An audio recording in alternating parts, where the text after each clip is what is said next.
They call this victory. The word tastes like ash in my mouth, a fine grey powder that coats the tongue and clings to the soul. I stand upon the promontory of the Governor's Spire on Cygnus X1, a world saved. From this vantage, I should be witnessing a panorama of imperial triumph. Instead, I see the cost of salvation etched in fire and ruin. The cityscape below is a corpse, its steel bones picked clean by a conflagration so absolute, it has left nothing but skeletal remains and streets choked with the ghosts of incinerated hab blocks. The air itself is a testament to the battle's ferocity, a sharp, acrid miasma of ozone promethium and something else, something indefinably ancient and cold, like the scent of a starless void. This was not the work of an exterminatus. This was not the clean, indiscriminate wrath of the Imperial Navy. This was something else entirely. Something more personal and infinitely more terrifying. The invasion had been swift, a tide of demonic filth spilling from a nascent warp rift, a cancer blooming in the heart of this once loyal system. The Astra Militarum broke. The planetary defense forces shattered.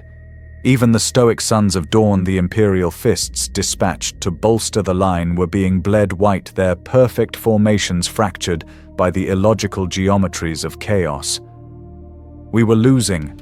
I was there coordinating the psychic defenses, my own mind, a fortress against the gibbering madness, but a fortress whose walls were beginning to crack.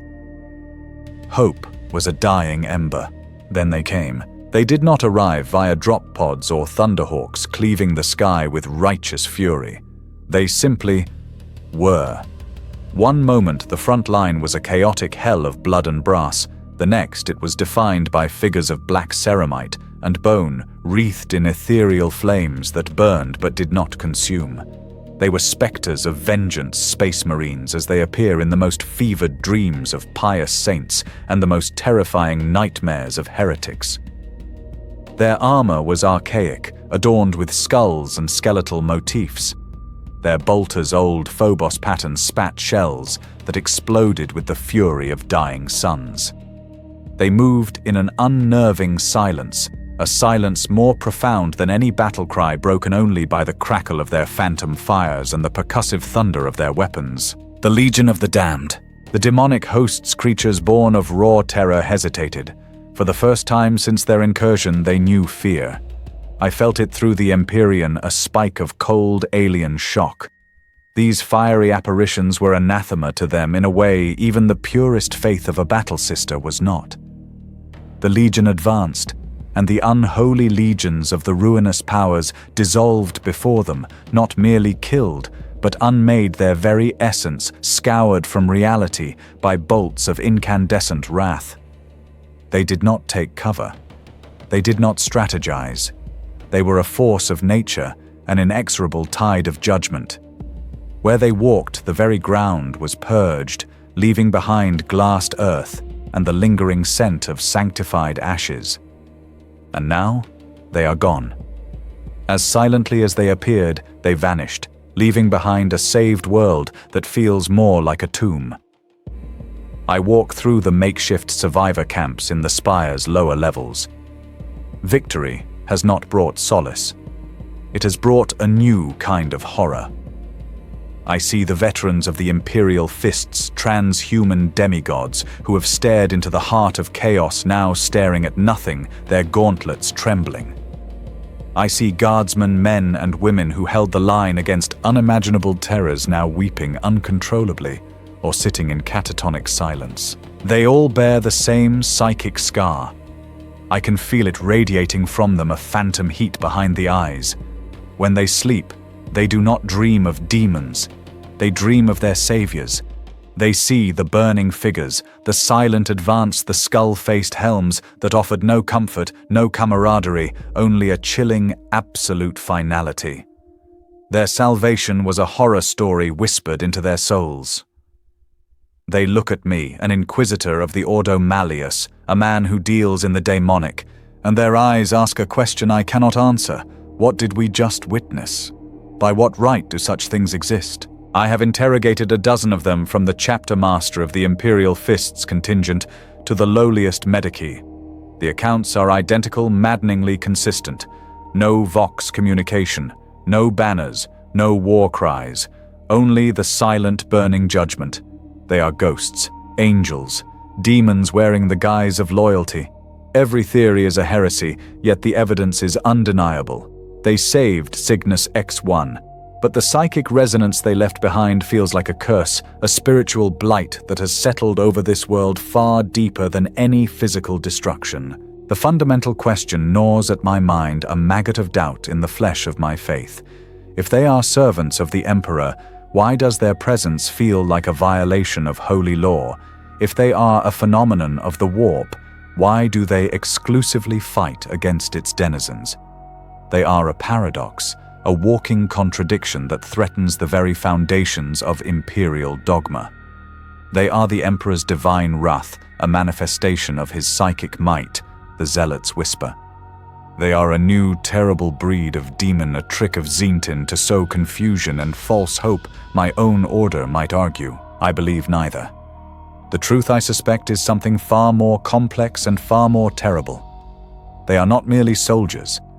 They are a message, and I am terrified of what it means. My contemplation is broken by a single sharp chime in my inner ear, the activation of my personal vox bead linked to a secure noospheric channel reserved for the highest echelons of the Inquisition. The channel is silent for a moment, filled only with the faint hiss of interstellar static, a sound that suddenly feels pregnant with meaning. Then a voice, dry as dust and heavy with the weight of centuries, cuts through. It is a voice, I know, a voice that commands attention on a psychic as well as an auditory level. Lord Inquisitor Zenobia, my patron. Vorlag, the voice states devoid of preamble or pleasantry. Cease your survey. Your presence is required on Terra. At once, I straighten my back, the cold authority in her tone instantly dispelling my melancholic introspection. My lord, may I ask the nature of this summons? There is another pause, longer this time. I can almost feel her weighing her words across the gulf of stars.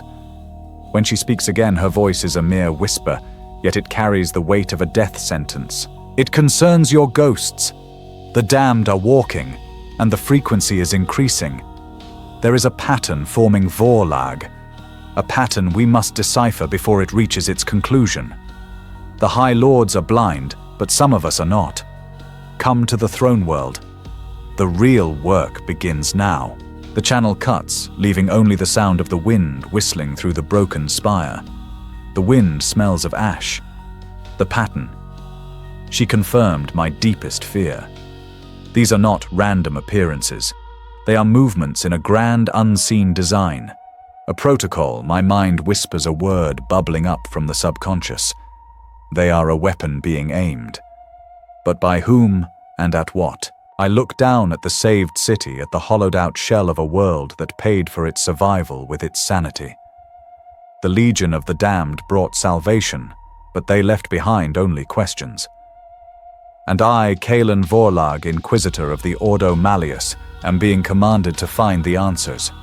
A task that feels less like an investigation and more like a descent into a fire from which there may be no return. Terra, the throne world. To the trillions of souls across the Imperium, it is a name spoken with reverence, a beacon of faith, the heart of humanity. To me, it is a cage of gilded lies, a planet suffocating under the weight of 10,000 years of history, its very atmosphere thick with the recycled breath of martyrs and bureaucrats. My journey from the fringe of the Segmentum Pacificus had been swift, my inquisitorial authority parting the tides of warp travel and imperial bureaucracy like a blade through flesh. Yet, as my transport descended through the smog-choked skies past the orbital defense platforms that formed a necklace of steel around the planet's throat, I felt no sense of homecoming. Only the cold grip of apprehension. My summons was not to a grand council chamber or a high lord's spire. Lord Zenobia's instructions were precise, encoded in a cant I had not used in decades. I was led by silent, black-robed servitors, Their faces waxen masks of piety through the labyrinthine corridors deep beneath the surface of the imperial palace. We descended past levels of governance, past barracks of the Adeptus Custodes, whose golden armor seemed to hum with contained power, past sanctums where prayers echoed ceaselessly. Down, further down into the bedrock of the planet itself, where the air grew cold and smelled of dust and time. Our destination was a catacomb, one of the countless ossuaries that honeycomb Terra's foundations. Here the walls were not made of stone or steel, but of skulls. Billions of them stacked with geometric precision from floor to ceiling, their empty sockets a silent congregation of the long dead. The only light came from flickering tallow candles, casting long dancing shadows that made it seem as if the dead were whispering secrets just beyond the edge of hearing. Lord Inquisitor Zenobia was waiting for me in the center of a circular chamber, standing before a simple stone plinth. She was a relic herself, ancient even by the standards of our order. Her face was a web of fine lines, her body a testament to the artifice of the Adeptus Mechanicus, with one entire side of her torso replaced by gleaming filigreed silver augmetics. Yet her eyes, one human and clouded with age, the other, a stark, glowing blue optic, were as sharp and merciless as ever. "Kaelin," she said, her voice a dry rasp that barely disturbed the profound silence. "You have seen them with your own eyes." It was not a question. "I have my lord, on Cygnus X1. They turned the tide, but the manner of their victory was a horror in itself." She finished, her blue optic whirring softly as it focused on me. "I have read your preliminary report. You captured the psychological cost succinctly. It is a cost being paid on a dozen worlds from the Ghoul Stars to the borders of the Jericho Reach. The appearances of the Legion of the Damned have increased tenfold since the Cicatrix Maledictum tore the galaxy in two. They are no longer a myth, a fireside tale for frightened guardsmen. They are becoming a strategic reality." She gestured to the stone plinth. On it rested a single ancient data slate, its casing worn smooth by time. "What the High Lords see are miraculous interventions. What I see is a weapon being unsheathed. For centuries our order has classified the Legion as excommunicate traitoris, then as demonus, then as an imperialis phenomena. We have been fools classifying a hurricane as a meteorological anomaly while it rips the roof from our house. I believe their appearances are not random. They are part of a protocol. An ancient, terrifying protocol that is nearing its activation point." Her words sent a chill through me that had nothing to do with the catacomb's temperature. A protocol orchestrated by whom? The Emperor himself from the Golden Throne. The question was a breath away from heresy. Zenobia's human eye narrowed. "That is the question I am tasking you to answer. You will be granted access to the Sanctum Imperialis, to the deepest archives. Your official mission is to collate all recorded appearances of the Legion. Your true mission." She lowered her voice, the sound seeming to be absorbed by the surrounding skulls, is to uncover the origin of the Firehawks chapter. Their last known movements, their ultimate fate. The Legion began with them. The answer, I believe, lies in their end. She looked at me, her gaze impossibly heavy. "You will be watched, Kaelin. There are factions within our own holy Ordos who believe the Legion is a gift, a symbol of hope in this dark age. They believe the mystery is a holy one, not to be disturbed. They will see your investigation as a profanity. They will seek to obstruct you, to stop you. They fear what the truth might do to the faith of the common man." "And you, my lord, what do you fear?" I asked. A flicker of something ancient and weary passed across her face. "I fear that they are right to be afraid. I fear the truth will not set us free but condemn us all.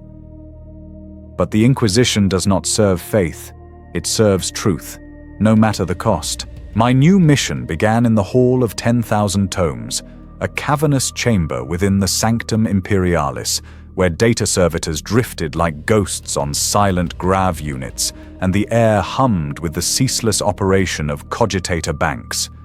My authority as an inquisitor of the Ordo Malleus granted me access to staggering amounts of information.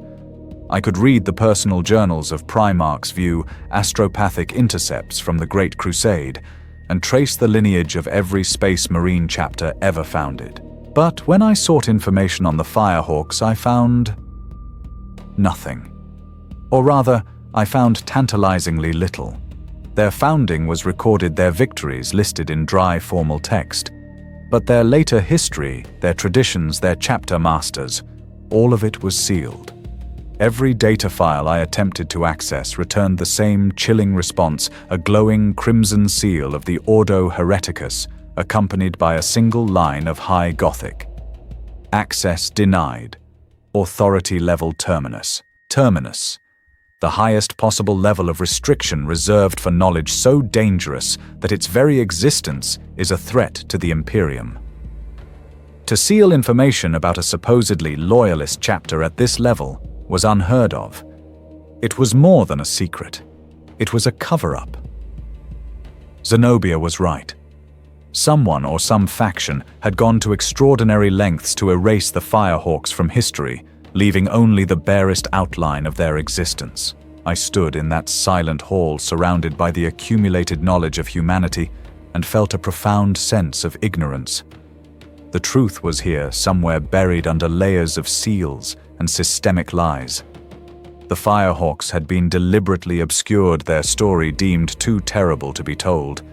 They were the key. And as I stood there feeling the unseen eyes of other factions watching my every move, I understood that this was not just an investigation. It was a trespass. And the ghosts I was hunting were not just the fiery specters on the battlefield, but the silent, powerful figures who guarded the Imperium's most damning secrets. Blocked by the highest authorities on Terra, my investigation had to move from the abstract realm of data phalanxes to the stark reality of physical history. If the records were sealed, I would seek answers in the dust and echoes of the past. My first destination was a name dredged from the less guarded archives, Joros, the last known fortress monastery of the Firehawks, located in the accursed margin of space, known as the Veiled Region. My ship, the Gilded Blade, translated from the Imperium into a silent, dead system. Joros hung in the void like a skull, a world stripped of its atmosphere by some ancient cataclysm, its surface a uniform gray, pock-marked by millennia of asteroid impacts. There was no strategic value here, no resources, no life. It was a place to be forgotten, a perfect place to hide a secret or to die alone. As we descended, the wrongness of the place became palpable. The ship's Geller field flickered erratically, even in real space, and my astropaths recoiled in their sanctum, complaining of a persistent, low-level psychic scream that emanated from the planet's surface.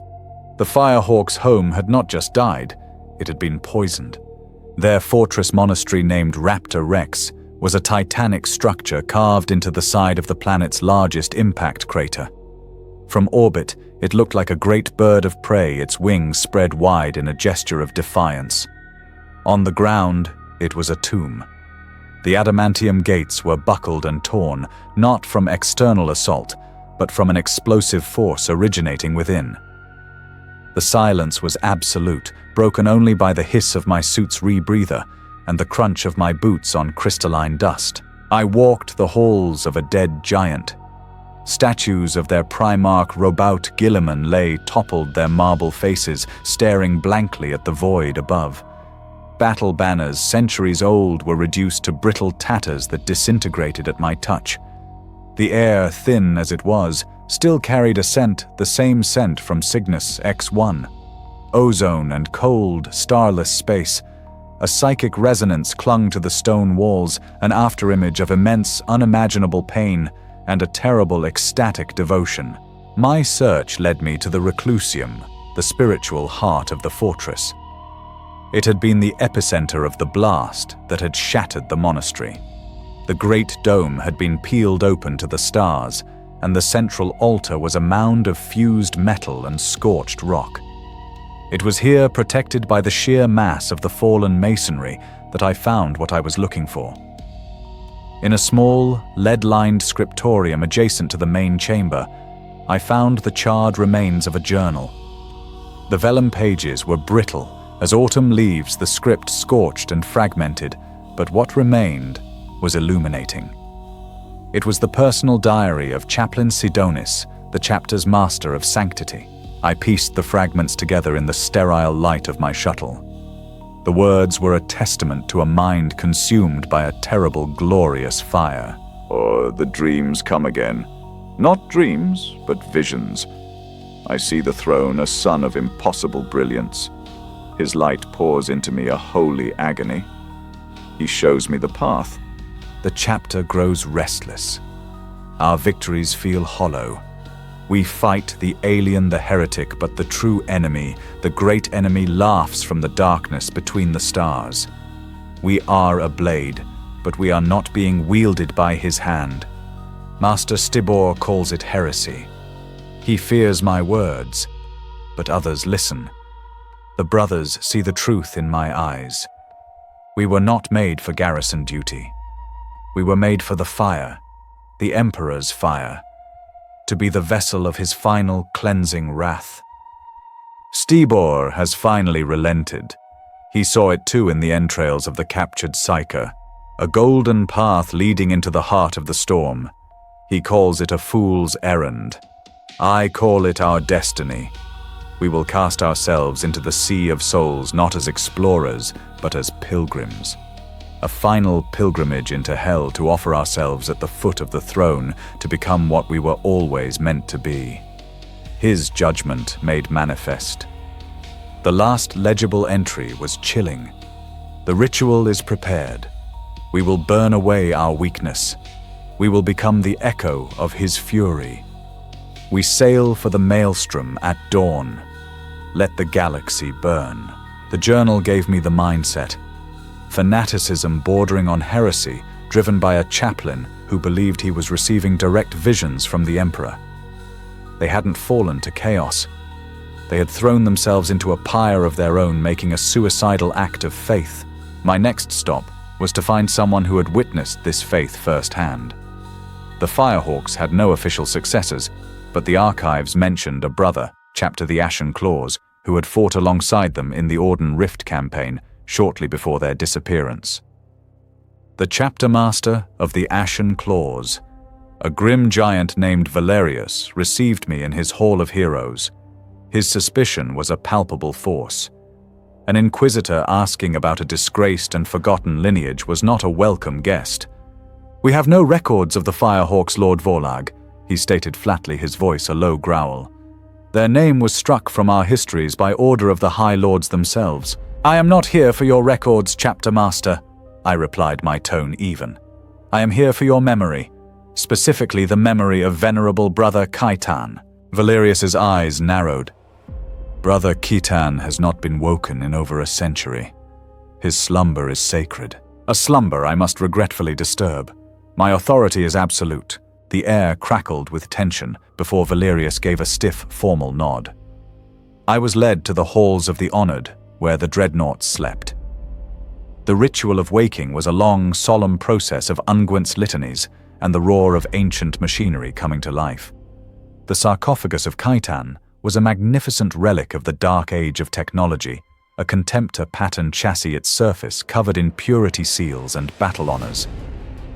Finally, a deep, rasping sound echoed from the Vox grill, a voice of static and buried centuries. "Who disturbs my rest?" "Brother Keaton," I said, stepping forward. "I am Inquisitor Kalen Vorlag.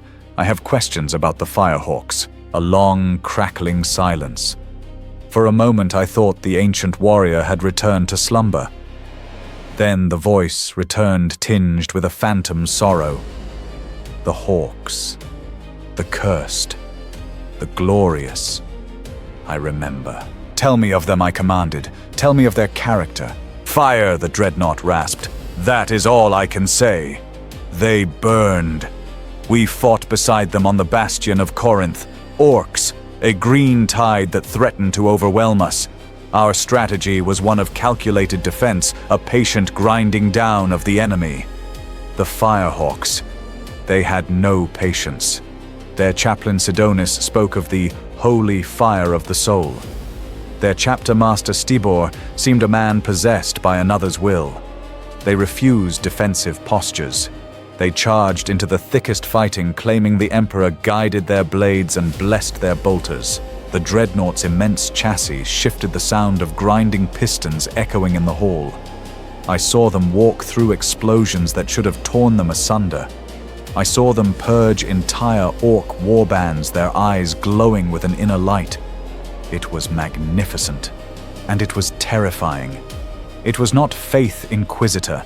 Faith is a shield. This was a conflagration.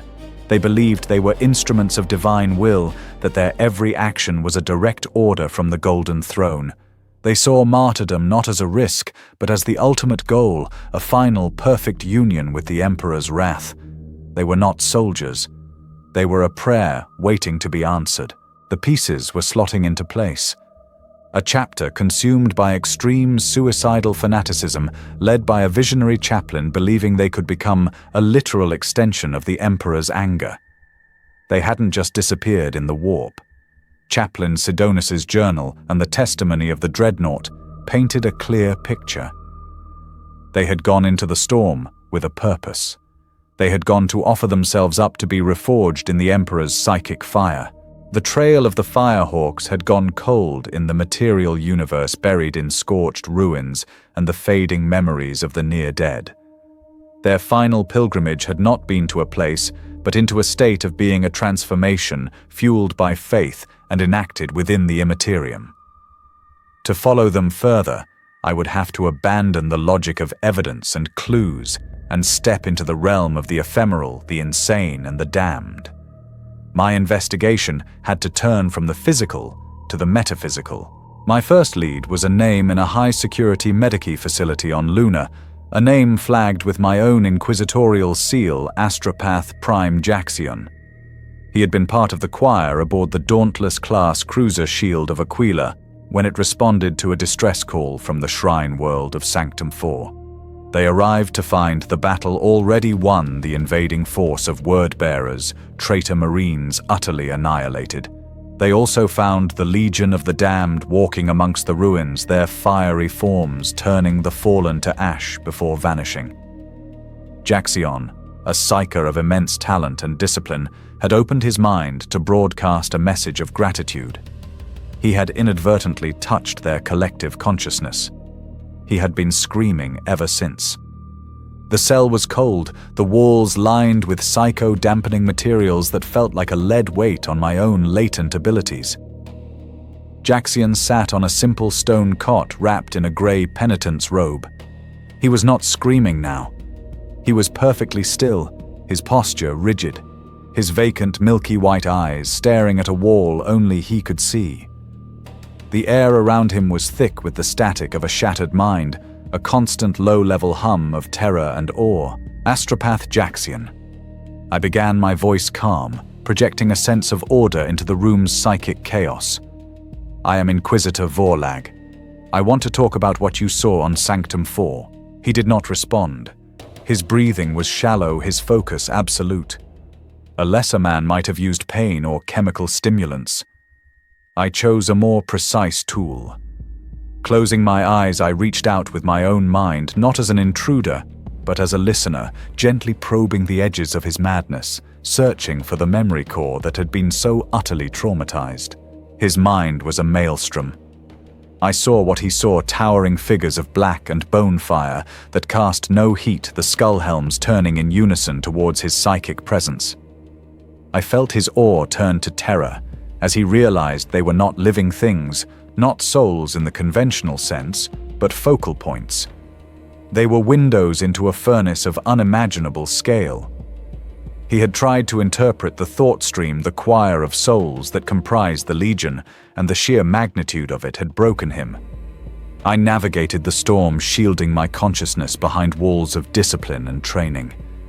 Deeper past the fear, past the screaming data ghosts of the dead word-bearers, I found it. A single coherent thought, a piece of information that had burned itself into his synapses like a brand. It was the only thing in the psychic storm that had structure. I pulled it to the surface, Jaxion's body convulsed. His head snapped back and he spoke, but the voice was not his own. It was a cold, flat, multi-layered chorus, the sound of 1,000 dead men speaking as one. Index 777 Alphacane. The voice recited each syllable, a perfectly formed icicle of sound. Anathema protocol. Then, just as suddenly, the presence was gone. Jaxion collapsed, a string of drool leaking from his mouth, his body trembling. The storm in his mind had subsided, leaving behind only a desolate, empty calm. He was no longer insane. He was simply gone. An empty vessel. But he had given me what I needed. A designation. And a name. Anathema protocol. A chillingly evocative phrase. Anathema, the great power of the Emperor, the quality that makes him a terror to the demonic. A protocol for its use. The index number was my key, but I knew it would lead to another sealed door, another terminus-level blockade. I could not assault the archives directly. I needed to understand what the protocol was. I needed to touch the power that had broken Jaxion. For this, I required a more dangerous method. In a shielded, sanctified chamber deep within my own spire on Terra, I gathered my most trusted acolytes. 3 of them sanctioned psychers of the Scholastia Psychana, their minds honed into precise instruments. They were Ilara, a telekinetic of formidable power, Gregor, a biomancer who could read the life echo of stone, and Lyra, a young but gifted diviner. They knew the risks. Their faces were pale masks of concentration as they prepared the ritual chamber. In the center of a circle of powdered silver and human finger bones, we placed our focus, a single scorched shell casing I had recovered from the feet of a dead Imperial fist on Cygnus X1, a casing fired from a bolter of the damned. This was our anchor, our link to the phenomenon. "We are the will of the Emperor," I intoned, beginning the litany of shielding. My acolytes joined in their voices, weaving a barrier of psychic force around us. We are the flame of truth in the darkness. We do not fear the echo, for we are the voice. The ritual began.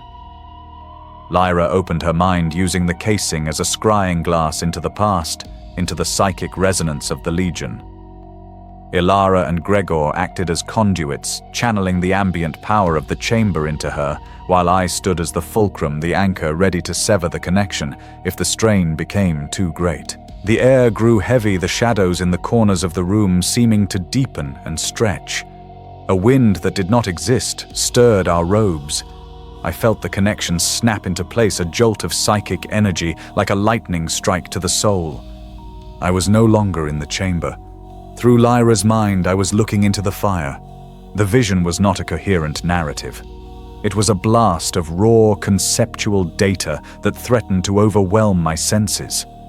I saw a throne of gold, not shining with holy light, but burning with the intensity of 1 billion suns, a raging white-hot inferno of agony and rage contained by sheer unbreakable will.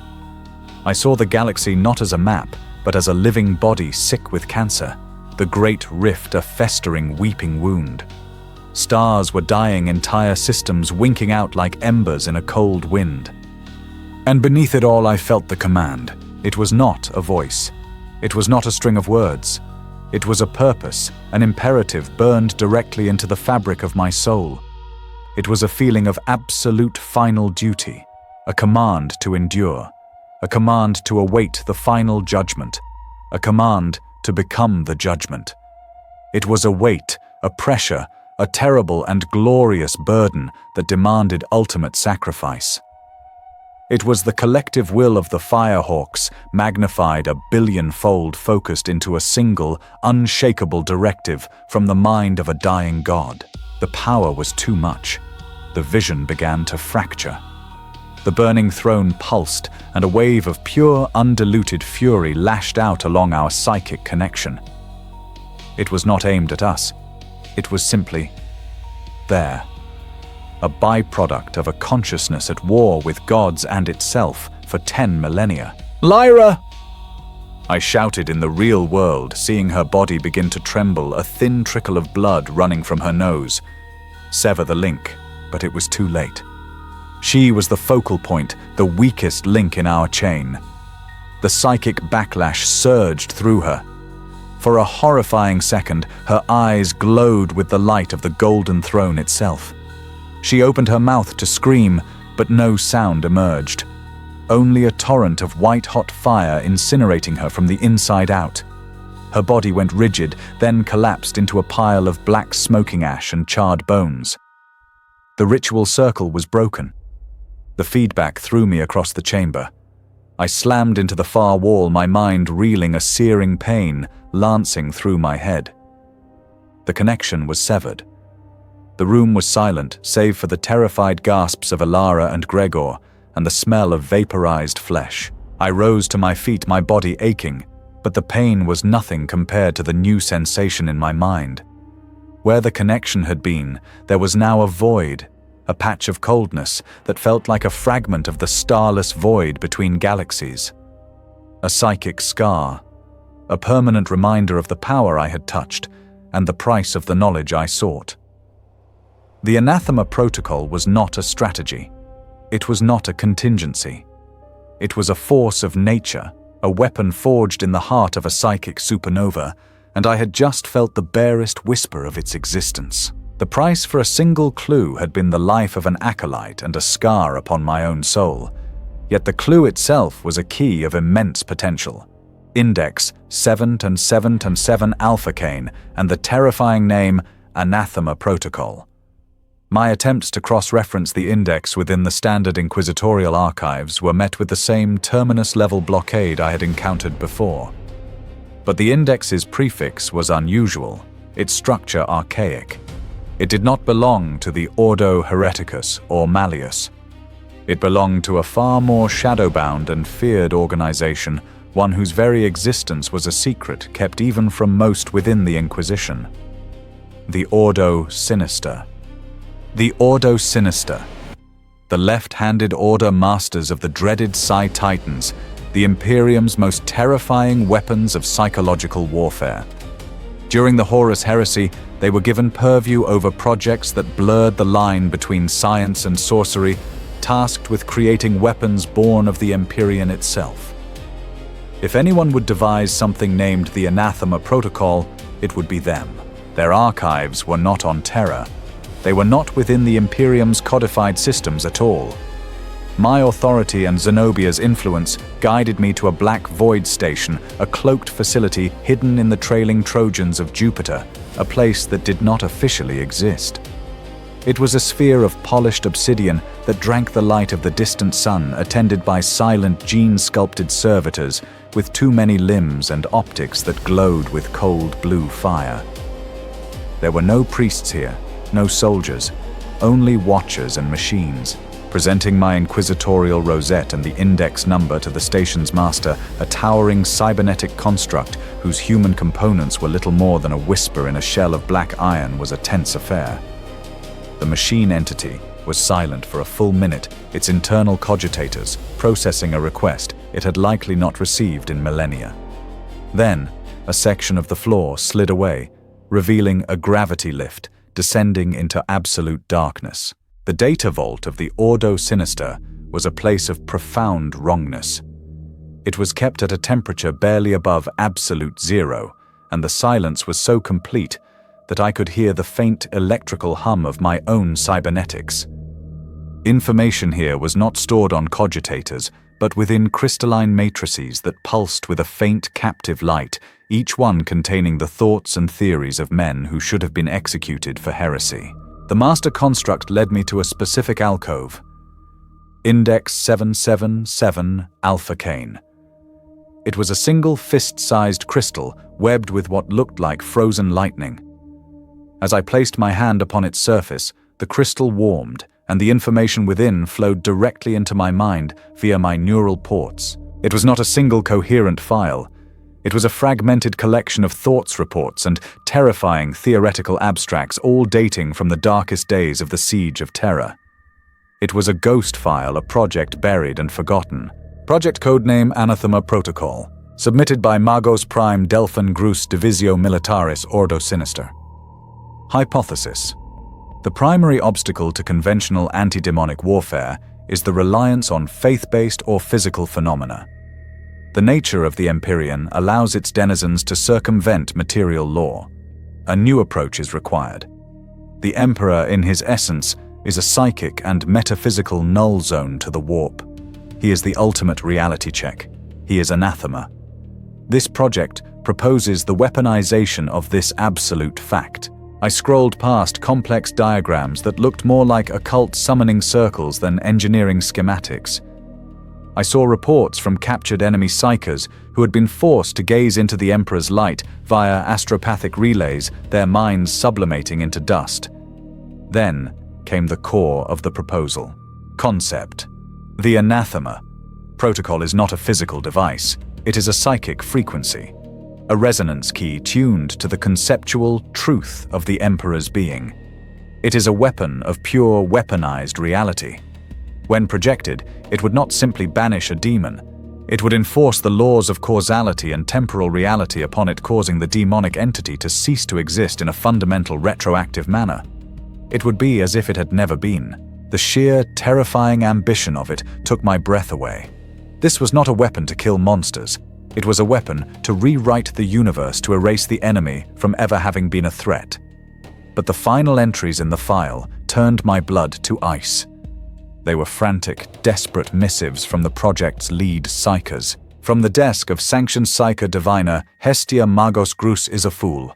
We are not tuning a frequency. We are attempting to transcribe the sound of a god's soul screaming in defiance of unreality. To hear this song is to be unmade. To broadcast it would be to teach the galaxy the true meaning of silence. And the final damning report signed by Malkador the Sigillite himself. Project Anathema Protocol is to be suspended. Indefinitely. The theory is sound, but its application is monstrous. The psychic power required to create a stable, projectable resonance is beyond any choir or gestalt of psychers we can assemble. The feedback would be apocalyptic. More importantly, the weapon lacks discrimination. It is a wave of absolute reality. It would not distinguish between demon and the soul of an unsanctioned psyker. It would not distinguish between a warp entity and the soul of a devout man praying too hard. It is too dangerous, too absolute. It is a weapon that, to defeat the monster, would burn the entire village to the ground and then salt the earth where it stood. We are not so desperate as to contemplate such a thing. Seal this research. Let it be forgotten. I disconnected from the archive, stumbling back, the cold of the vault seeping into my bones. The psychic scar in my mind throbbed with a phantom understanding. It all clicked into place with the force of a physical blow. The Firehawks. Their final pilgrimage into hell. Their desire to be a vessel for the Emperor's final wrath. They weren't just seeking martyrdom. They were seeking to become the weapon that the Ordo Sinister could not build. They offered their souls, their collective faith and fury as the focusing lens, the psychic gestalt that the project had lacked. They had succeeded. The Legion of the Damned was not a group of avenging spirits. They were the Anathema Protocol made manifest.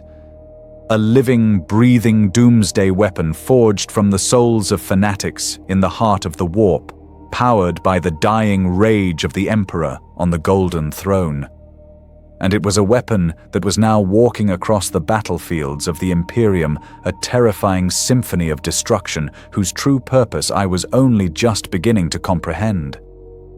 The project had been suspended because it was too inhumane. And now, in the darkest age of the Imperium, it had been activated. The Anathema Protocol was no longer a theory. It was a living weapon, and I had witnessed its handiwork. But a weapon is useless without a trigger, without a purpose.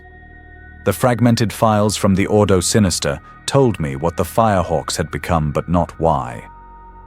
The answer to that, the final piece of the puzzle, lay with the man who had orchestrated their apotheosis chapter, Master Stybor.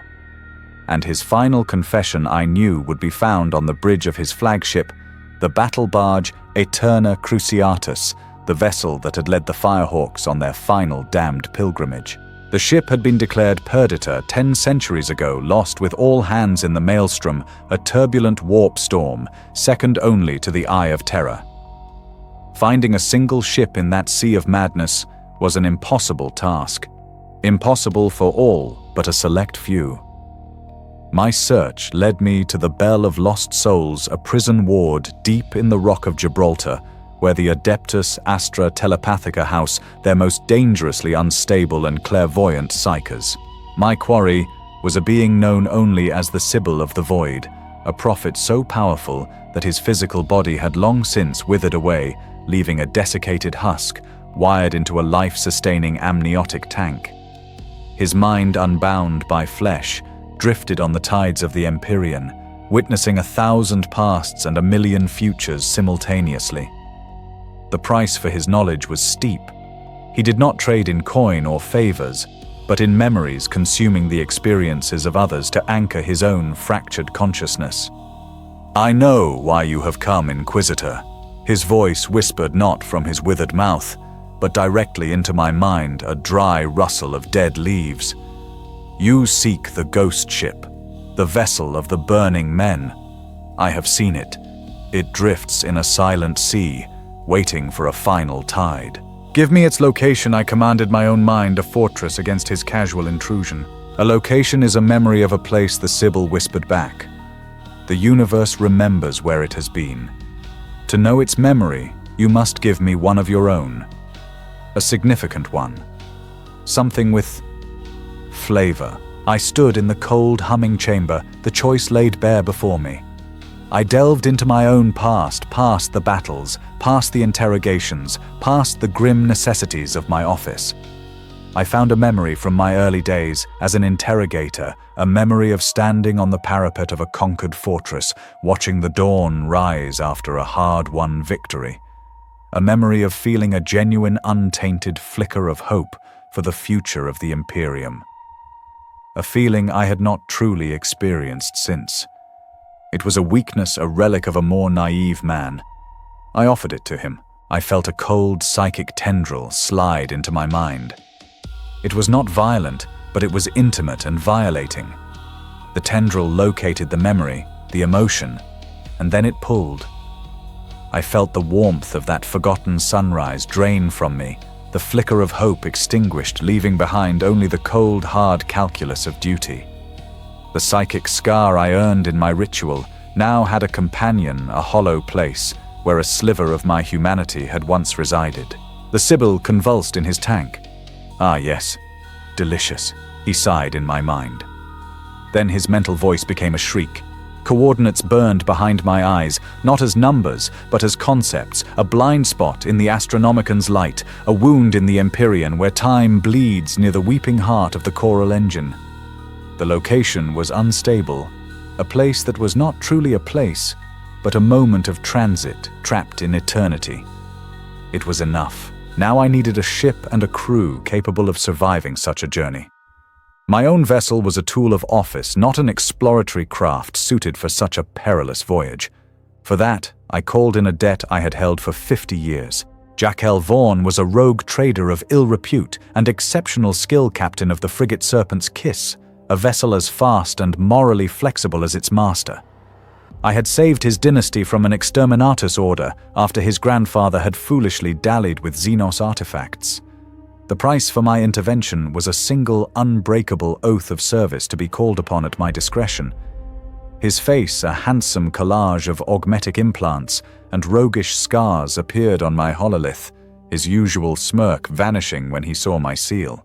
"Vaughan," I said, dispensing with pleasantries, "the debt is called. Ready your ship. We make for the Maelstrom." He paled. "The Maelstrom, Lord Vorlag, that's a suicide run. My charts." "Your charts are irrelevant," I cut him off. "I have a guide. You will provide the transport. That is all." The line cut, his sputtering protests silenced. He would obey. The alternative was far worse. But a ship and a captain were not enough. I needed specialists. The nature of my quarry, a chapter of Space Marines twisted by the warp, made this a matter for the Ordo Malleus at the highest level. I did not need to request assistance. It was granted to me by Lord Zenobia herself. Brother Captain Arian of the Grey Knights' 6th Brotherhood arrived with a single squad of his paladins. He was the epitome of his order, 7 feet of silver-armored certitude, his face grim and unreadable, his very presence a calming balm against the encroaching madness of the universe. "Lord Inquisitor," he said, his voice a perfectly modulated baritone, "the Grand Masters have seen fit to lend our aid. The taint of the Firehawks must be understood, and if necessary purged. My men and I are yours to command." We both knew he was also there as my warden, a final sanction should my investigation lead me too far into the dark. Finally, I needed a navigator through the theoretical impossibilities of our destination. For this, I traveled to the Titan shipyards of Mars and requisitioned the services of Magos Domina Iridia, a specialist in imperial dynamics and non-Euclidean cartography.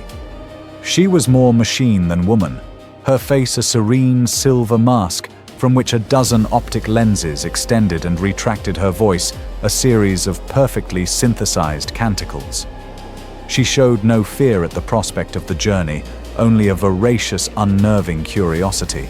"The coordinates you present are a logical paradox," she stated, her voice humming with analytical bliss. "A location defined by its temporal instability. To study the wreckage of a vessel trapped within such a phenomenon, the data will be illuminating. The Omnissiah provides. I will prepare my augurs." Standing on the embarkation deck of the Serpent's Kiss, watching the grey-armored giants of the Grey Knights file aboard, while Magos Iridia's servitors installed arcane mechanicus devices on the bridge, I surveyed my small elite team. A desperate rogue trader, a squad of the Imperium's most holy demon hunters, and a tech priestess who saw the warp as a grand equation to be solved. We were a collection of blades each honed for a different purpose, all pointed at the same impossible target.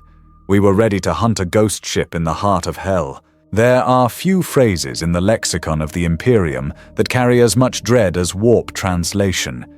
It is the necessary evil of interstellar travel, a plunge into an ocean of pure madness, where the laws of physics are nothing more than quaint suggestions. Under the masterful guidance of Captain Vaughan's navigator, the Serpent's Kiss tore a hole in reality and slipped into the Imperium. The transition was violent. The ship groaned like a dying beast, and a wave of psychic pressure washed over us, a silent scream that echoed in the very marrow of our bones. To call the Empyrean space is a profound misnomer. We did not sail through a void. We sailed through a tempest of raw emotion and living nightmares. Outside the Geller field, the universe was a chaotic tableau of impossible colors, a sea of molten purple and screaming pink shot through with veins of emerald green malevolence. Continents of frozen sorrow drifted past islands of incandescent rage.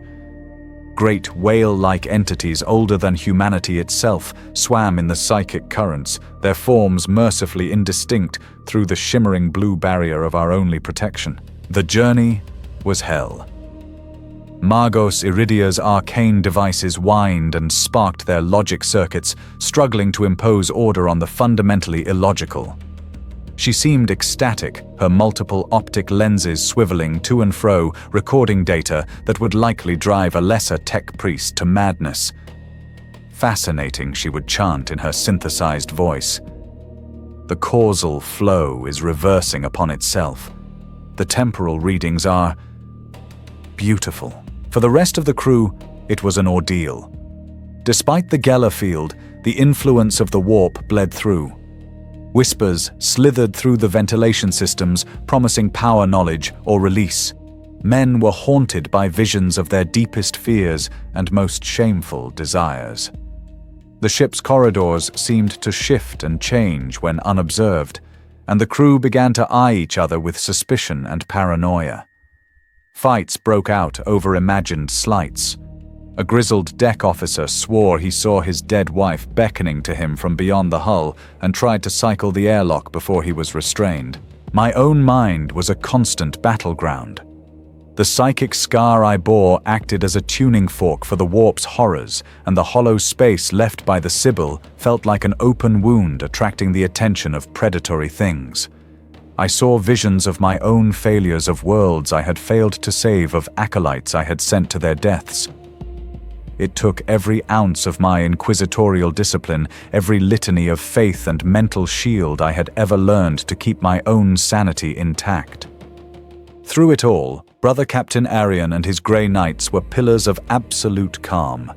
They did not eat or sleep. They stood vigil in the ship's chapel, their force halberds humming with contained power, their minds a psychic bastion of purity and order that helped to stabilize the entire vessel. Their presence was the only reason the Serpent's Kiss did not tear itself apart from the inside out. Arian would nod to me when we passed in the corridors, his helmeted face unreadable, but his presence was a silent acknowledgement of the battle we were all fighting. Days bled into one another in a meaningless blur. Then Magos Iridia announced that we were approaching the coordinates. The Sibyl's prophecy had been translated into a navigational reality. We were heading for a dead zone, a region of the maelstrom, where the psychic energies were unnaturally calm, a vortex of silence in the heart of the storm. The eye of the hurricane. As we entered the region, the chaotic energies of the warp subsided. The kaleidoscopic colors faded to a uniform, oppressive gray. The whispers ceased. The silence that replaced them was somehow worse, a profound and heavy emptiness that felt like the silence of a graveyard. It was here adrift in the unnerving calm that we found it. The Eterna Cruciatus. It did not appear on our Auspex scanners as a solid object, but as a hole in reality, an absence of energy. Visually, it was a spectre, a nightmare given form. The battle barge was immense, a mountain of adamantium and faith, but it was fundamentally wrong. It was not a wreck. It was a scar. The vessel was caught between states of being its hull, flickering in and out of phase with our reality. One moment it was solid, its flanks pitted and scored by weapons fire. The next, it was a translucent, ghost-like image, and it was burning. But this was no normal fire. Ethereal, silent flames, the very same I had seen on Cygnus X1, licked up the sides of the ship. They were flames of cold, white-hot soul energy, burning without fuel and casting no heat. They crawled across the hull, outlining the skeletal motifs and symbols of the Firehawks chapter that had been seared into the metal. The ship was not on fire. The ship was fire. It was a funeral pyre the size of a city drifting in an ocean of dead dreams. A palpable aura of grief and wrath radiated from the vessel, a psychic shockwave that battered our Geller field. I felt the raw, undiluted emotions of the 10,000 space marines who had made their final pact upon its decks. Their agony, their fanaticism, their terrible, unwavering resolve. It was a monument to a moment of supreme, horrifying sacrifice. By the throne. Vaughn breathed from the captain's chair, his roguish demeanor completely gone, replaced by a mask of pale awe. What in the name of the Emperor is that? That, Captain, I said, my voice grim, is the tomb of a chapter and the cradle of a weapon. Brother Captain Arian stepped onto the bridge, his silver armor seeming to glow in the eerie light from the view screen. There is no demonic presence, he stated, his voice devoid of emotion. But the spiritual anguish, it is profound. This is a holy place. And an accursed one. We had found our ghost. The Eterna Cruciatus floated before us, silent, burning, and waiting.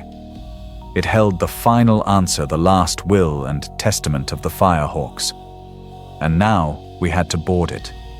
We had to step into the heart of the flame. The boarding was a violation. Our Thunderhawk gunship, the Sanctimonia, felt like a shard of solid mundane reality, piercing the skin of a terrible dream as it crossed the threshold into the Eterna Cruciatus's localized reality. The transition was jarring. One moment we were in the grey, silent void. The next, the gunship's interior was filled with the low psychic hum of the ghost ship. Magos Iridia's augurs screamed in protest, their logic engines trying to quantify the impossible physics of our new environment. The landing bay was a cavern of silent majesty and profound horror. The ethereal flames I had seen from afar were present here, dancing slowly on the armored floor plates, clinging to the wings of silent docked Storm Raven gunships like shrouds of cold fire. The air was thick, not with dust, but with a fine grey ash that coated every surface. The psychic pressure was immense, a tangible weight of sorrow, fury, and a terrifyingly potent faith. "Lock your helms!" Brother Captain Arian commanded over our private Vox channel, his voice a steady anchor in the madness. "Sanctify your thoughts. We are on ground hallowed by sacrifice and desecrated by its nature. Be vigilant." My hand rested on the force pistol at my hip, my mind already weaving the wards and shields of my office around our small party.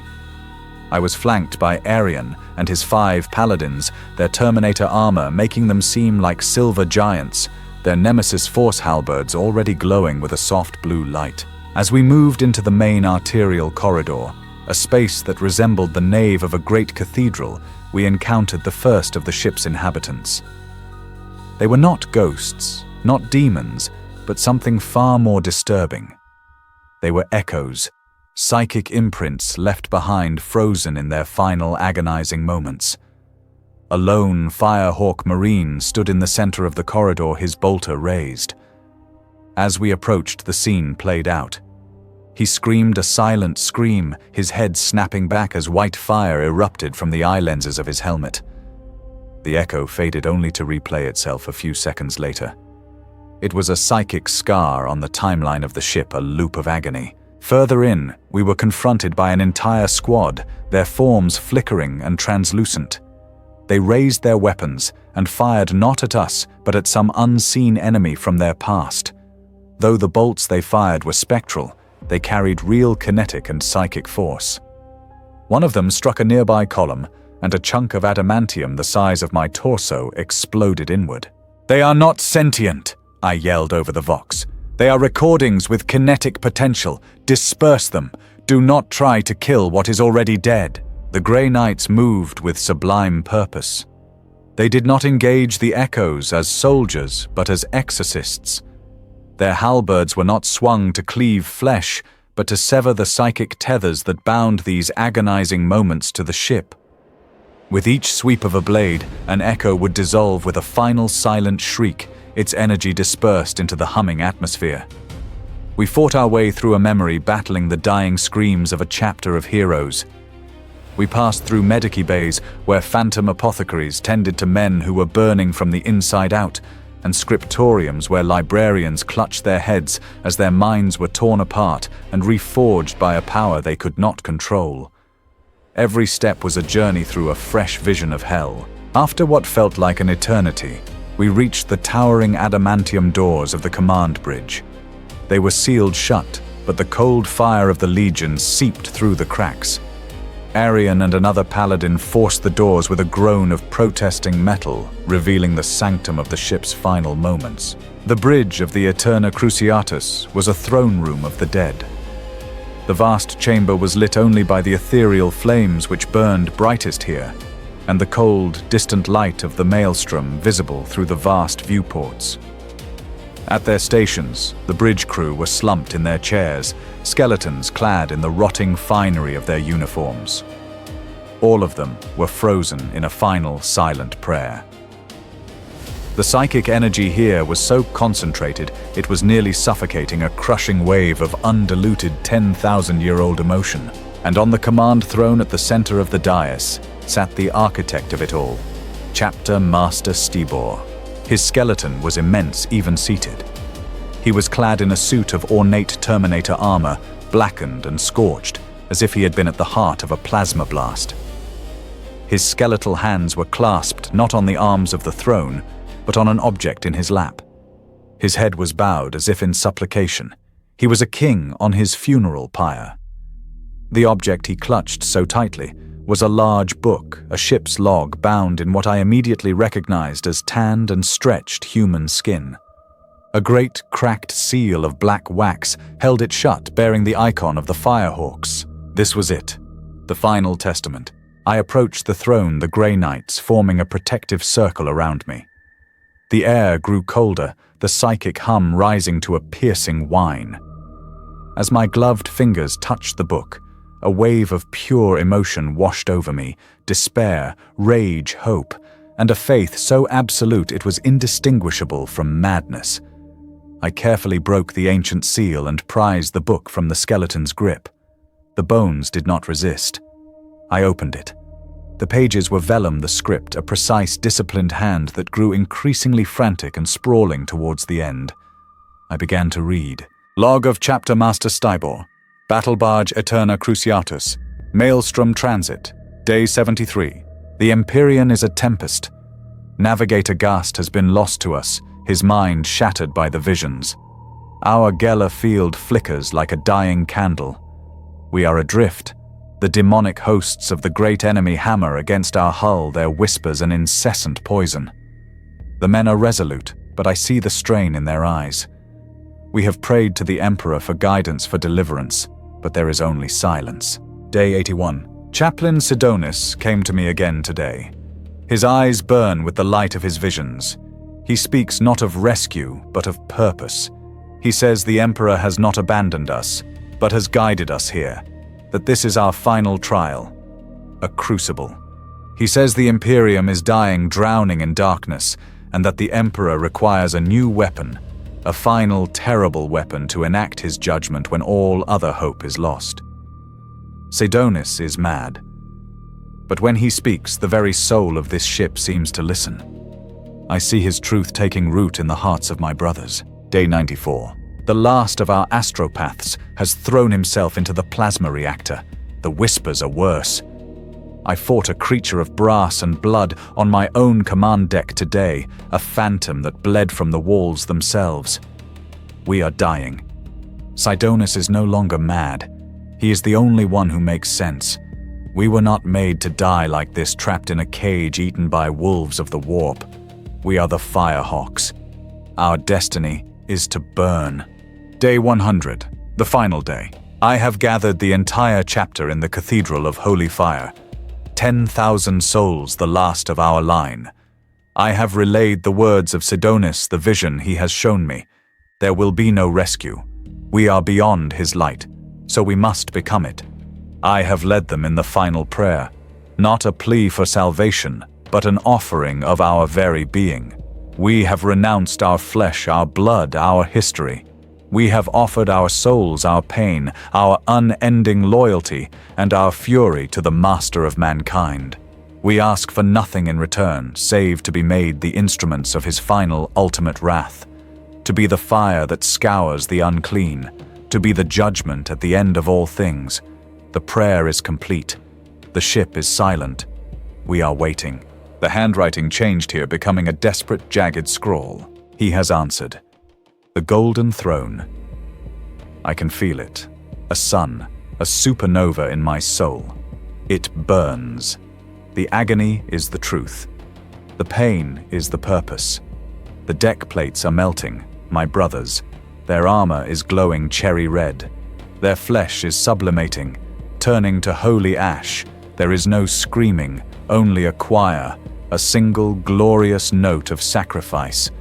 I see Sidonis. He is laughing. He is pure fire. My hands are gone, but I can still write. My soul is the quill. My blood is the ink. We are being unmade. We are being reforged.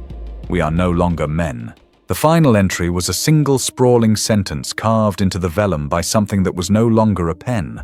We are his fury, his wrath, his final commandment. We are the legend, and we will burn the galaxy clean in his name when the final order is given. I closed the book. My hands were shaking. The chamber was silent. The entire horrifying, magnificent truth was laid bare. They hadn't been lost in the warp. They had achieved their goal. They had performed a ritual of collective spiritual suicide and apotheosis, offering their very souls to be consumed by the psychic furnace of the Emperor's rage. They had become a self-made weapon, a sentient protocol of annihilation awaiting a trigger.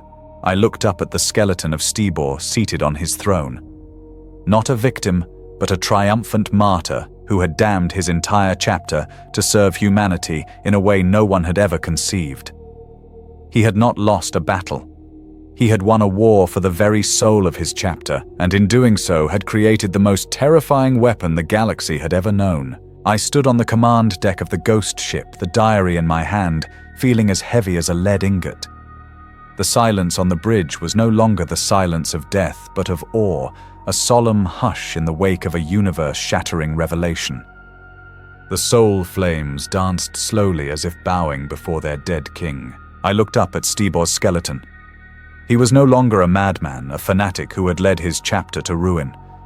In that moment, I saw him as he must have seen himself, a saint, a martyr, who had committed the single most absolute and supreme act of faith in the history of the Imperium. He had stared into the face of annihilation in the warp, and rather than beg for deliverance, he had turned that annihilation into a weapon. The truth washed over me not as a line of logical deduction, but as a psychic tidal wave, an instant and absolute understanding. Every piece fell into place. The dreams of Chaplain Sidonis, the extreme fanaticism of the Firehawks, the number string from the insane astropath, the sealed project of the Ordo Sinister. They were all threads in the same horrific tapestry. The Legion of the Damned were not avenging spirits. They were not a strange warp phenomenon. They were not a new form of demon. They were an extension of the Emperor's will. The revelation almost brought me to my knees. It was so simple and so profoundly terrible. When the Firehawks made their final prayer, the Emperor had listened. Trapped on the golden throne, entombed in his own rotting corpse, his mind was a psychic firestorm, an ocean of 10,000-year-old rage and pain. He could not speak, he could not command, but he could feel. He felt their offer an entire chapter of his most loyal warriors, offering their souls unconditionally, and in his endless agony and fury he had accepted. His will, his wordless rage had reached across the warp and touched them. It became the forge in which their souls were remade. It burned away their flesh and bone and emotion, leaving only pure loyalty and singular purpose. They had become avatars of his wrath, puppets of fire and bone manipulated by psychic strings that led directly to the golden throne. That was why their appearances were not random. Every time the Legion of the Damned manifested on a battlefield, it was because the Emperor's will unconsciously and instinctively had sensed a threat, a moment of crisis, and had dispatched his weapon. There were no spoken orders. There was no grand strategy. There was only a primal, instinctual reaction. Like a body sending antibodies to a wound, the dying mind of the Emperor sent his damned sons to purge the infection. I looked at Brother Captain Arian, who still stood his silent watch. He and his order believed they were the hammer of the Emperor, the ultimate weapons against chaos. But the truth was deeper. The Grey Knights were soldiers. The Legion of the Damned was the Wrath itself. They were a living weapon, a self-perpetuating anathema protocol created by sacrifice and faith and triggered by a dying god. And their existence was the Imperium's darkest, most well-kept secret, that mankind's final hope was not an army, but an act of self-annihilation wearing the mask of salvation. We left the Eterna Cruciatus adrift in its silent sea of damnation, a burning tombstone marking the grave of a chapter and the birth of a terrible secret. Our return to the Serpent's Kiss was a somber affair. The knowledge I now carried felt like a physical poison, a lead weight in my gut. Brother Captain Arian, having been briefed on the contents of Stibor's log, was a statue of grim silver, the implications of my discovery clearly warring with the tenets of his faith. The moment our Geller field activated and the ship plunged back into the chaotic currents of the warp, the true danger of our position became clear. The relative calm of the ghost ship's dead zone was replaced by the familiar tempest of the Imperium, but this time the chaos felt different. It felt directed. The warning came not through official channels, but through the clandestine methods of a man fighting for his life. A skull servitor, its cranial cavity housing a single-use data wisp, floated silently to my side on the bridge. It bore the private cipher of Jackal Vaughan. The message was a frantic burst of text, devoid of his usual swagger. Vorlag. My long-range astropath is bleeding from his eyes. We just intercepted a high-band inquisitorial query packet. It was masked, but not well enough. It originated from the ship Justicar's Ire. It requested our last known coordinates and mission profile under the seal of Inquisitor Lord Jacquemus Sartorius. Sartorius by the Throne Man. Do you know who that is? He's the leader of the Amalathian faction. He believes the Imperium must be held together by faith and ignorance, not shattered by truth. They aren't investigating you, Vorlag. They're hunting you. My debt is paid. Get us out of this, or I swear I'll vent you into the void myself. Puffs plus. My blood ran cold. Sartorius. A Puritan of the highest order, an Inquisitor who believed that stability was worth any price, including the truth. Zenobia had warned me I would be watched. My quest for knowledge had tripped an alarm somewhere in the Holy Ordos, and the faction that valued blissful ignorance above all else had sent their wolf to put me down. They didn't want the secret. They wanted it buried, and me along with it. "Captain Vaughan," I said, my voice cutting through the low hum of the bridge. Helm hard to starboard. "Take us through the Phlegethon Nebula. I want every ounce of speed you can coax from this vessel. Run!" The chase was on. To be hunted in the Imperium is a unique form of terror. There is no cover, no hiding. There is only the skill of your navigator and the strength of your will.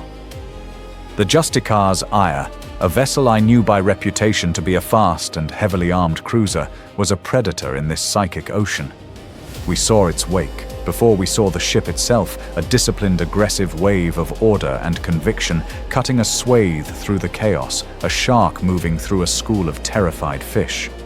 Magos Iridia's augurs shrieked a warning. Imperial displacement vector approaching, classifiable as a military vessel. Its Geller field is overclocked. They are burning out their own emitters for speed. Logically, insane. The first attack was not physical, but psychic. A wave of pure despair washed over our ship, a projection of absolute futility. Vaughan's helmsman screamed and slumped over his console, weeping. On the lower decks, I could feel flickers of mutiny, as the enemy's whispers promised the crew salvation if they would only turn on their inquisitorial master. Arian, I voxed. To the chapel form the Aegis. The Grey Knights became our shield. Their combined purity and faith created a bulwark of holy light around the Serpent's Kiss, a second spiritual Geller field that absorbed the psychic assault. I stood on the bridge, my own mind a fortress, battling the probing tendrils of Sartorius's psychers, a silent war of will fought across the roiling sea of souls. Vaughan, to his credit, was a master of his craft. He threw the Serpent's Kiss through impossible warp tides, using gravitational currents of pure rage to slingshot us forward and diving through storms of sorrow to mask our trail. But the Justicar's Ire was relentless, its commander implacable. Then, a tear in the fabric of the Immaterium opened behind us. The sleek, brutal prow of the inquisitorial cruiser emerged, its weapon batteries already glowing with nascent power. We were no longer being chased. We had been caught. A lance of pure golden energy, a physical manifestation of righteous fury, cut through the non-space between us, aimed directly for our reactor core. The race was over. The battle for survival had begun. The lance of golden energy was not a weapon, it was a judgment. Vaughan screamed a litany of curses and technical orders, throwing the Serpent's Kiss into a suicidal dive towards a gravity well formed by a passing surge in the warp. The ship groaned tortured metal, screaming as the lance sliced through the void where we had been a microsecond before the sheer energy of its passage, causing our Geller field to collapse. The transition back to real space was not a procedure, it was a birth canal of screaming agony. We were vomited out of the Imperium, torn from its madness, and thrown into the cold, silent void. Alarms blared across the bridge. The port side of the frigate was a mangled ruin of glowing metal, and the stench of burning promethium filled the recycled air. But we were alive, and we were home. Terror hung before us, a sapphire and ivory jewel in the blackness, the bustling traffic of the Sol system, a reassuring sign of imperial order. For a fleeting moment, I felt a sense of relief. It was a fool's emotion. The Justicar's ire translated a moment later, its prow immaculate, its weapon batteries already tracking us. And it was not alone. From the orbital plates of Luna and Mars, a squadron of Cobra-class destroyers, their hulls bearing the black and red sigil of the Ordo Hereticus, moved to form a blockade. We had fled the wolf's jaws only to find ourselves in his kennel. They're hailing us. Vorn snarled, a trickle of blood running from his temple, demanding our unconditional surrender by the authority of Lord Sartorius. My authority as an Inquisitor was being challenged by one of my own. In the Sol system, the holiest of holies, this was an act of open civil war. Ignore them, I commanded, my voice cutting through the panic on the bridge. Open a wideband Vox channel, all frequencies, transmit my seal. Priority Alpha 1. The deck officer's hands trembled as he complied. My symbol, the Eye of the Inquisition, crowned with a skull, flared to life on every view screen in the blockade. My voice boomed across the channel, cold and absolute. This is Inquisitor Lord Kalen Vorlag of the Ordo Malleus. I am on a mission sanctioned by the highest authorities. The vessel Justicar's ire and its master Jacamus Sartorius are acting against the interests of the Holy Ordos and the security of the throne world. Any vessel that hinders my passage will be declared complicit. Stand down or face judgment. It was a colossal gamble. I was pitting my authority directly against a Lord Inquisitor of equal rank. The destroyer captains were caught in an impossible position. Their hesitation was all I needed. Vorn, get us through, I ordered. Brother Captain Arian, you have the con. Acknowledged, the Grey Knight's voice replied from the hangar bay. A moment later, his Thunderhawk, the Blade of Titan, launched from our ruined bay a silver dart of vengeance. He did not engage in a dogfight. He flew straight for the lead destroyer, weathering its panicked point defense fire, and raked the bridge with a single devastating pass of his turbo laser. The destroyer's command tower exploded in a silent flower of flame and debris. The blockade broke as the remaining ships scrambled in confusion. Vorn, seizing the moment, pushed the dying engines of the Serpent's Kiss into a final desperate burn, and we plunged through the gap into Terra's upper atmosphere, a wounded bird falling home. I did not seek sanctuary. I sought confrontation. Using Lord Zenobia's private channels, I demanded an immediate conclave with Jacamus Sartorius. The location, the Hall of Solemn Truth, a neutral chamber within the Senatorum Imperialis, a place where the weight of imperial law was absolute. My audacity must have intrigued him because he accepted. I faced him across a great expanse of polished marble. Inquisitor Lord Sartorius was everything I was not. He was hale and vibrant, his face unlined by doubt, his power armor a gleaming work of art. He radiated an aura of unshakable charismatic certainty. He was a man who had never questioned his own righteousness. Vorlag, he began, his voice resonant and powerful. You have committed treason. You have fired on imperial ships in the sight of the throne world. You have pursued knowledge that was sealed for the good of humanity. How do you plead? I plead for the soul of the Imperium Sartorius. I countered, my voice low and cold. Something you are willing to sacrifice for the illusion of stability. A humorless smile touched his lips. The illusion of stability is the only thing that holds the trillion souls of mankind together. It is a structure built on faith. Faith in the Emperor's divinity. Faith that he protects us. You have uncovered a truth that would shatter that foundation. The Legion of the Damned is a miracle, Vorlag. A symbol that in our darkest hour the Emperor sends his angels to save us. That hope, that beautiful, necessary lie, is worth more than your damnable facts. Hope is not a strategy, I shot back, and faith built on a lie is heresy. The Legion are not angels, they are a weapon, a doomsday device of unimaginable power waiting for a final command to burn the galaxy clean. They are the ultimate expression of the Emperor's pain, not his protection. To call that hope is a blasphemy that dwarfs any I have ever encountered. Sartorius's eyes flashed with genuine anger.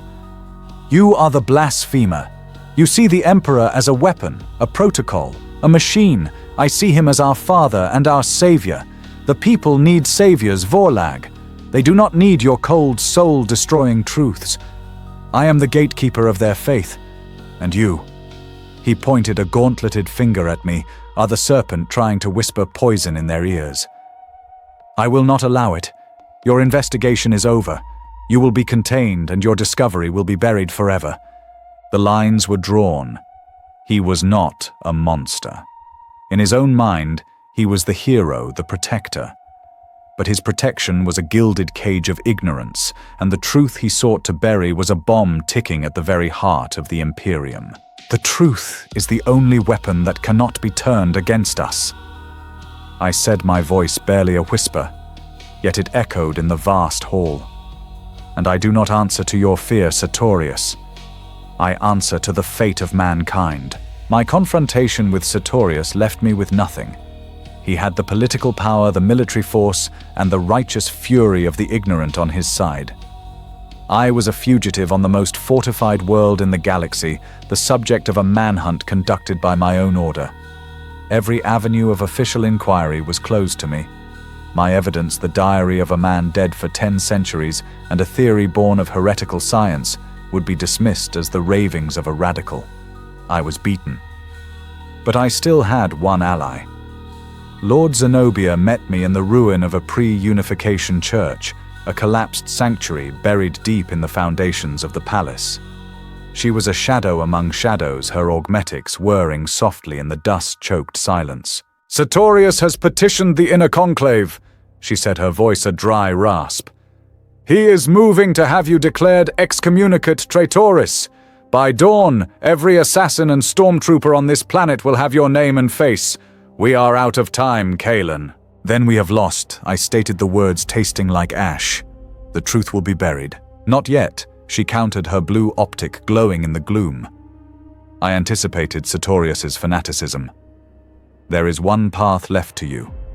One final, desperate appeal to the highest authority of all. I stared at her. He cannot speak. The Emperor is silent. His voice is silent, Zenobia corrected. But his mind is not. It is a raging, ceaseless storm that shields humanity from the horrors of the warp. To touch it is to be annihilated. But what if one could listen to its echo, to the barest whisper of its resonance? She revealed her final gambit. During the Unification Wars, before the Emperor was interred, the Mechanicum had built a device, a psychotelemetry amplifier of incredible sensitivity. Its purpose was to monitor the psychic vital signs of the Emperor from a safe distance. It was never intended for communication, only for listening. The device was deemed too dangerous, too holy, and was sealed away, its existence known only to a handful of individuals. It was called the Vox Imperatoris, the throne's echo. Sartorius does not know it exists, Zenobia continued. It is a relic of a forgotten age, hidden in a chamber not far from the Sanctum Imperialis itself. It will allow you to connect your consciousness to the psychic field of the Golden Throne. The idea was beyond insane. No psyker could survive that I breathed. The sheer power, it would be like a moth flying into a sun. A normal psyker, yes, she agreed, her gaze intense. But you are no longer normal, Kalen. Your ritual left a scar on your soul, a cold patch of the void. Your encounter with the Sibyl hollowed out a piece of your humanity. You have been touched by the anathema protocol itself. These are not just wounds. They are adaptations. They have given you a unique resonance with this particular form of power. You will not be incinerated. You might just survive a single second of contact. And a second may be all you need. I understood. I couldn't just present Stibor's diary as evidence. I needed confirmation from the source. I needed to know what the final command truly was. If I was to defy the Inquisition, I needed to be armed with a truth so absolute, so undeniable, that it could not be refuted. I had to hear the final order from the mind of the Emperor himself. "It is a death sentence," I said softly. "It is our only remaining path," Zenobia replied. "There was no other choice. To know the truth, I had to face the god at the heart of the Imperium. I had to look into the burning eye of the storm and pray it did not consume me. "Take me to it," I said. "Let me hear the echo of the throne." The chamber housing the throne's echo was a relic of a more hopeful age. It was a perfect sphere of brass and iron, its walls inscribed with equations of such complexity they made my head ache. In the center sat the device, not a grim servitor interface, but a high-backed chair of polished obsidian connected by thick arterial cables to a crystalline array that pulsed with a soft golden light. A helm of woven silver wires and glowing lenses hung above it. This was not a machine of war, but of science of understanding. A tool to study a god. "The bio-augurs are calibrated," Lord Zenobia said, her voice tight with tension from a nearby console. "They will monitor your vital signs. If your heart stops or your brain functions cease, I will sever the connection. But Kaelin, if your mind simply shatters, there is nothing I can do." I nodded, my throat dry. I sat in the obsidian chair. It was cold as the grave. The helm descended, and the silver wires settled against my temples, the lenses covering my eyes. For a moment, there was only darkness and the sound of my own breathing. "Activated," I said. The world did not disappear. It was torn away. My consciousness was ripped from my body with the force of a solar flare hurled across an impossible distance in a nanosecond. I was no longer Kaelin Vorlag. I was a single terrified thought, a mote of dust cast into a raging psychic supernova. I was in the presence of the Emperor. It was not a meeting. It was an immersion. My mind was plunged into an ocean of pure, undiluted consciousness that stretched across 10 millennia. I felt the agonizing, unending pain of a physical body that was a living corpse, every cell screaming for a death that would not come. I felt the crushing weight of 10,000 years of lonely, silent vigilance, a mind that could not sleep, could not dream, could not rest. And I felt the fury, a white-hot, incandescent rage that was the furnace at the heart of a star, a hatred for the traitor, the heretic, the demon, and the uncaring gods who had orchestrated his downfall. This was his existence, pain, duty, rage, a trinity of torment that powered the Astronomicon and held the Imperium together. I should have been incinerated, my sanity burned to ash. But the scars on my soul, the cold voids within me acted as strange insulators. I was not consumed. I was simply adrift, a witness to a god's eternal agony. And in that storm I began to search for the command, the purpose behind the Legion. The consciousness shifted. I was no longer just an observer. I was being shown something, a vision, a potential future, the ultimate failure. I saw terror, but not the jewel of the Imperium. I saw terror violated and broken. The banners of the Black Legion of Abaddon the Despoiler hung from the broken spires of the Imperial Palace. The Lion's Gate was a ruin clogged with the wreckage of titans and the corpses of custodians. I saw demons numberless and exultant swarming the marble plazas, tearing down statues of the Primarchs. The great bell of the Sanctum Imperialis tolled a final mournful note before the entire tower collapsed into fire and ruin. The light of the Astronomicon, the sole fire of humanity, flickered, sputtered, and died, plunging the galaxy into an eternal starless night. I felt the final, desperate psychic scream of the last human on Terra as a creature of brass and blood tore her apart. It was the end. Chaos had won. Everything we had fought for, bled for, died for 10,000 years had come to nothing. And in that moment of absolute final defeat, I felt a thought coalesce in the heart of the Emperor's psychic storm. It was not a thought of sorrow or regret, or even vengeance. It was a thought of cold, pure, and perfect clarity. A single, focused, unbreakable command issued from the throne of a dead empire to the last of his truly faithful sons. To the burning souls who were not of flesh, but of his own will. To the legion of the damned. I did not hear the command. I did not read it. I became it. The full conceptual weight of it filled my entire being, and in that instant I understood everything. The final commandment was not save them. It was not avenge me. It was burn it all. This was it. The anathema protocol unleashed. The final spiteful act of a cornered king. If humanity could not have the galaxy, then the ruinous powers would not be allowed to claim their prize. If the Imperium was to fall, it would pull the entire galaxy down with it into a single glorious pyre. The Legion of the Damned would be the instrument of this final act. They would cease to be saviors and become a tide of cleansing fire, a psychic conflagration that would sweep from one end of the galaxy to the other. They would burn the worlds of man, the empires of the Xenos, the strongholds of the loyal, and the hellscapes of the traitor. They would incinerate everything. Every soul, every city, every planet, until nothing remained but a silent, sterile, and empty galaxy.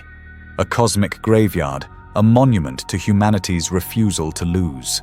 It was not an act of salvation. It was an act of ultimate defiance. It was not a strategy for victory, but a final cosmic tantrum.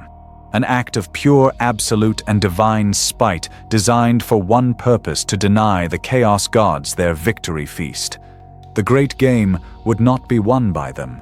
The Emperor in his final moments would shatter the board, burn the pieces, and salt the very earth on which the game was played. This was his final gift to a faithless galaxy. Not hope, not redemption, only oblivion. My return was a maelstrom of agony. One moment I was an eternal god on a throne of fire, the next I was mortal. Flesh slammed back into the cold obsidian chair with the force of a psychic meteor. I was Kalen Vorlag again, and the transition was unbearable. A scream tore itself from my lungs, a raw, ragged sound of a man who had stared into the abyss and seen it stare back with a burning golden eye. The helm retracted. The soft light of the chamber was a blinding glare. I collapsed from the chair onto the cold brass floor, my body convulsing. It felt as if every nerve had been set on fire, every synapse overloaded with a truth too vast for a human mind to contain. Kalen Lord Zenobia's voice was distant, a voice from another universe. Her ancient augmetic hand gripped my shoulder. "Report, what did you see?" I tried to answer, but my throat was raw. I pushed myself up, catching my reflection in the polished black surface of the machine. The man who stared back was a stranger. My hair, once the color of iron, was now as white as bleached bone. And from the corners of my eyes, dark, thick tears of blood traced paths down my face. The price of knowledge had been etched upon my very flesh. I saw the truth. I rasped, my voice a broken thing. I looked at Zenobia, and she must have seen the sheer, unadulterated horror in my eyes. The hope of the Imperium, the miracle that Sartorius would kill to protect, the burning angels who saved the faithful. It was all a lie, a beautiful, terrible lie that concealed the most horrific truth of all. The Legion is not our salvation. I said the words coming faster now, tumbling out of me in a torrent of horrified revelation. They are our damnation. They are a time bomb, Zenobia, a doomsday protocol armed and waiting for the moment of our final absolute failure. In the cold, silent chamber, I told her everything. I told her of the vision of a fallen terror, of the end of all things. I told her of the final commandment, the 3 simple words that constituted the Emperor's final act of defiance: burn it all. She did not recoil. She did not gasp in disbelief. The ancient inquisitor simply listened, her face a mask of stone, her one human eye closing as if in immense pain. The silence that followed my words was heavier and more profound than any I had ever known. "So that is it," she finally whispered the words, seeming to cost her a great deal. "The Emperor's final gambit. To deny the enemy their victory by destroying the board itself. It is a logic born of 10,000 years of torment." She looked at me, then her gaze impossibly heavy, asking the question that now defined my existence. "What will you do, Kaelin? What will you do with this truth?" The choice laid itself bare before me, stark and terrible. Two paths, both leading to hell. If I reveal it, I thought aloud, the words tasting like poison. If I present this truth to the conclave, to the High Lords, I would be extinguishing the last candle of hope in the galaxy. The Imperium would shatter. To know that our Savior's final plan is to burn us all to ashes alongside our enemies. It would cause a civil war that would make the Horus heresy look like a footnote. Sartorius would be proven right. The truth would kill us. And the alternative, Zenobia pressed her voice grim. "Silence," I said. "I bury my findings. I declare the investigation a failure. I let the lie persist. I allow the billions of faithful souls to continue believing in their burning angels." The words almost choked me, but in doing so, I allow the weapon to remain. I become a silent accomplice to a galactic execution order just waiting to be signed. I would be letting the bomb continue to tick, hidden at the heart of the very faith we are sworn to protect. The weight of it was crushing. Announce the truth and provoke immediate self-destruction, or conceal it and permit the possibility of a far more absolute, delayed annihilation. It was the ultimate Inquisitor's choice. There was no victory. There was no right answer. There was only the burden of knowledge and the damnation that came with it. In the cold, silent chamber beneath the shadow of the machine that had shown me the end of all things, I made my choice. It was not a choice between right and wrong, for such concepts had been burned away by the light of the Golden Throne. It was a choice between two different kinds of damnation. I chose the path of the Inquisitor. "We will bury it," I told Zenobia, my voice steady for the first time since my awakening.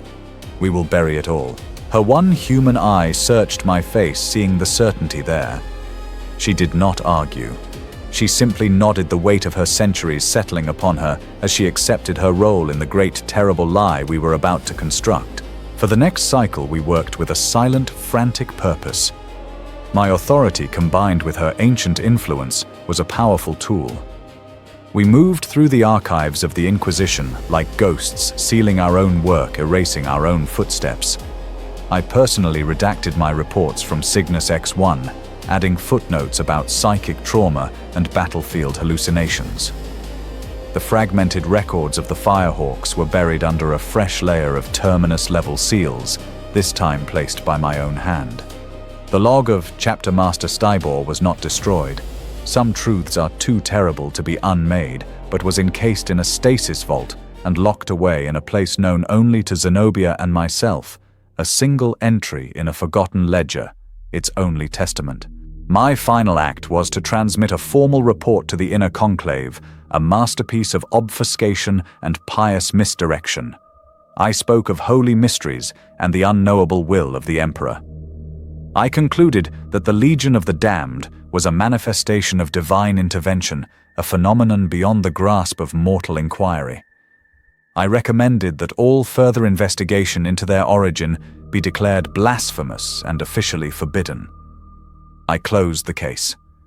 Lord Sartorius and his faction, believing they had won, that they had successfully cowed the radical Inquisitor Vorlag into accepting the sanctity of the mystery, withdrew their hunt. They had no idea that I was not protecting their lie, but nurturing a far more terrible truth. That was years ago. I am an old man now. The price of looking into the Emperor's soul was not just white hair and bloody tears, it was a lifetime. I still serve the Inquisition, still hunt the heretic and the demon, but it is a hollow ritual. My true work, my self-appointed eternal penance, takes place in the solitude of my private chambers. Here in my observatory, High in an inquisitorial spire on Terra, a vast hololithic map of the galaxy hangs in the darkness, a slowly turning ghost of stars. It is dotted with hundreds of small golden flames. Each flame marks a recorded appearance of the Legion of the Damned since my discovery. To the wider Imperium, this map would be a chart of miracles, a testament to the Emperor's unending protection.